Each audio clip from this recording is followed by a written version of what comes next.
खजाने की कहानी ने लोगों के मन में एक अजीब सी उत्सुकता पैदा कर दी थी।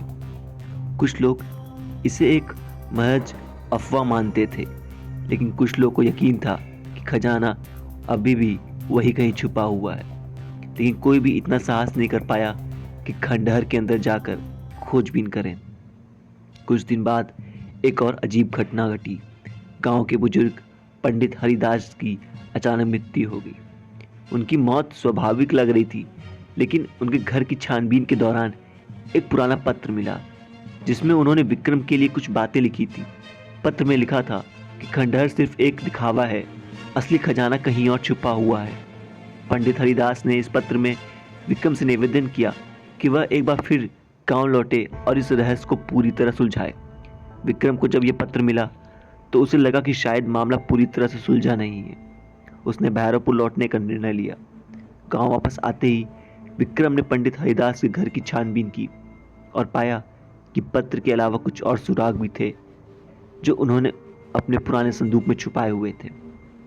इन सुरागों में से एक और नक्शा था, लेकिन यह नक्शा खंडहर का नहीं, बल्कि गांव के पास स्थित एक पुरानी हवेली का था।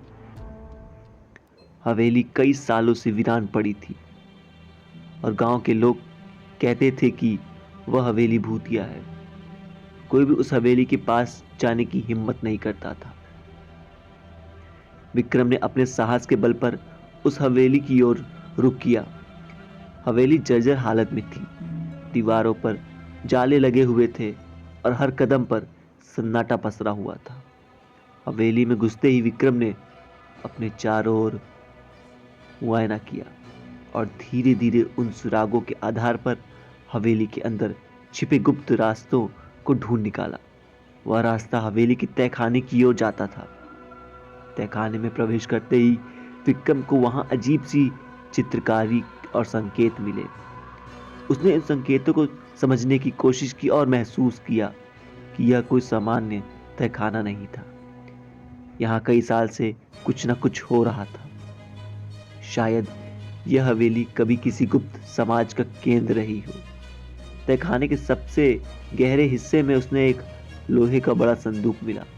संदूक पर भी वही पुराने ताले का निशान थे, जो पहले चोरी किए हुए घरों में देखे गए थे। विक्रम ने संदूक खोला और उसमें सचमुच एक बड़ा खजाना निकला। उसमें सोना चांदी के सिक्के, गहने और कुछ पुरानी दुर्लभ मूर्तियां थी, लेकिन इसके साथ ही एक बेहद पुराना दस्तावेज भी मिला। यह दस्तावेज एक प्राचीन राजा के शासनकाल की बातें कर रहा था, जो इस गांव पर शासन करता था, और इस खजाने को यहाँ छुपाया गया था ताकि उसे बाहरी आक्रमणकारियों से बचाया जा सके। विक्रम को अब यह समझ में आ गया था कि रामलाल सिर्फ एक मोहरा था, जिसने खजाने की तलाश में अपने स्वार्थ के लिए चोरी की थी। असली रहस्य तो इस हवेली की गुप्त समाज से जुड़ा हुआ था, जो सालों से इस खजाने की सुरक्षा कर रहा था।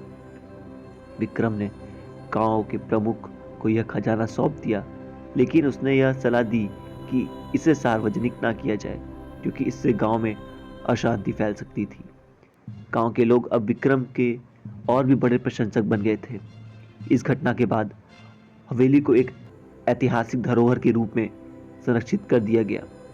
विक्रम ने इस बात का राज रखा कि असली खजाना क्या था और उसे किसके द्वारा छिपाया गया था, ताकि गांव में शांति और सुरक्षा बनी रहे।